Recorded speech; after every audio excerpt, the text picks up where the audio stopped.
Assalamualaikum everyone, welcome to English Inbox YouTube channel. I am having a hard time এর অর্থ হচ্ছে যে কোনো কিছুতে সমস্যা হওয়া বোঝাতে আমরা I am having a hard time ব্যবহার করি। ফর এক্সাম্পল আমরা যদি বলি I am having a hard time understanding my friends. I am having a hard time understanding my friends এর অর্থ হচ্ছে আমার বন্ধুদের বুঝতে আমার সমস্যা হচ্ছে। যদি আমরা বলি I am having a hard time downloading songs, আমার গানগুলো ডাউনলোড করতে সমস্যা হচ্ছে। এটার ইংরেজি হচ্ছে I am having a hard time downloading songs. এরপর দেখুন I am having a hard time answering your questions, তোমার প্রশ্নগুলোর উত্তর দিতে আমার সমস্যা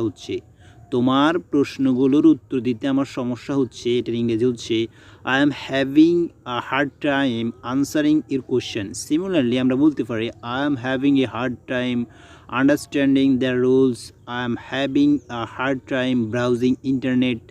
এভাবে প্রতিনিয়ত আপনি ইংরেজি সেন্টেন্স মেক করতে পারেন। Thank you so much for watching the video. প্রতিদিন নিয়মিত ইংরেজি শিখতে অবশ্যই ইংলিশ ইনবক্স ইউটিউব চ্যানেলটি অবশ্যই সাবস্ক্রাইব করবেন।